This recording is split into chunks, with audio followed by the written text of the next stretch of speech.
Alright guys, I'm back. Took a little while here, but I was just waiting until I got this bandsaw all put back together before I made another video.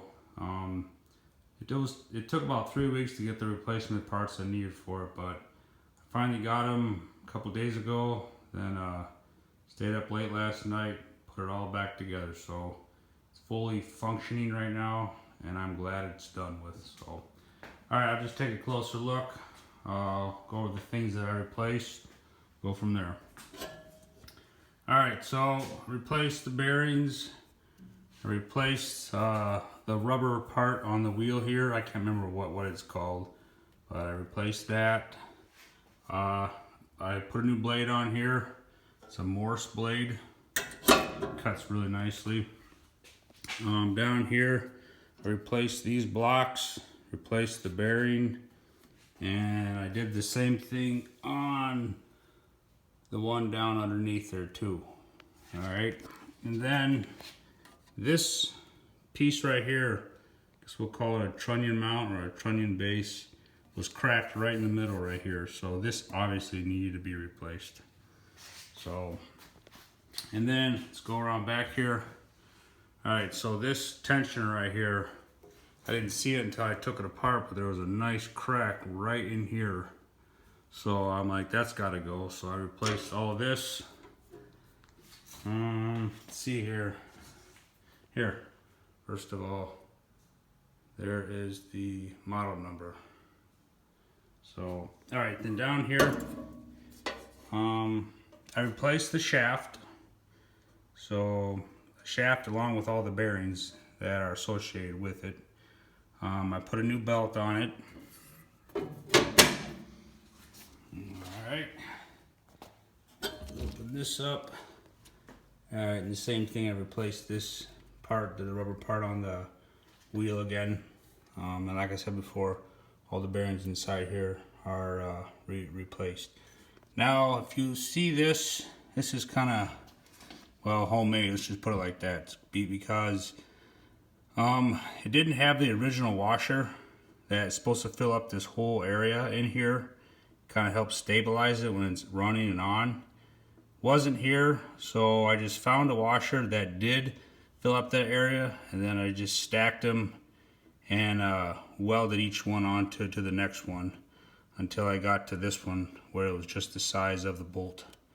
And that's what I got for that. I know it's kind of a cheesy way of doing it, but I could have ordered some stuff from McMaster and did it a little bit differently, but I had what I needed to make it work, and it works, so good enough for me. Alright, and I got, this is just some stuff I got from work. These were just used to transport an electrical cabinet until it got to its final spot, so they were no longer needed. I thought, you know what, let's put those to use too. So, take a step back, that's what I did. Now the casters were obviously on these, obviously, so, here, let's see, I'll open up this,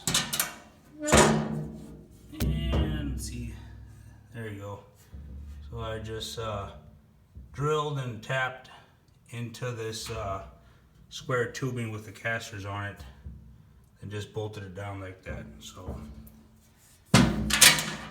there's nothing like having a mobile machine. And as you can see, you can also lock them, so once you find a spot for it, just lock them and sitting right there. So alright, then I got my vacuum hooked up to it now. All this is kind of temporary for right now, but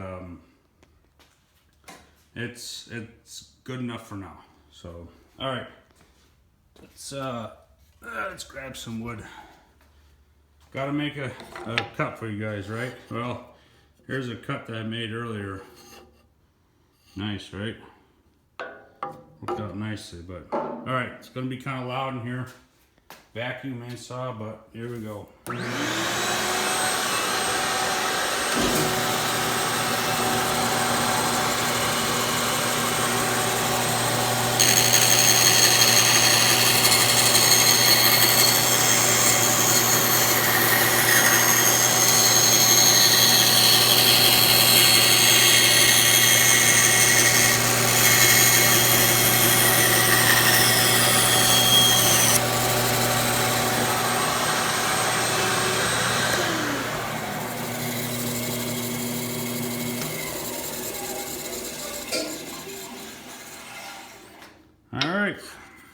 there's your little demonstration for all you out there, but I said it cuts really nice.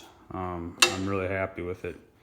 It's my first wooden bandsaw I've ever owned, so I think it'll be around for a while. I'm not going to be using it heavy duty every day, so like I said, the parts that I replaced, it should be good for a long time. But all right, let's take one more look, top to bottom. So yeah, there it is.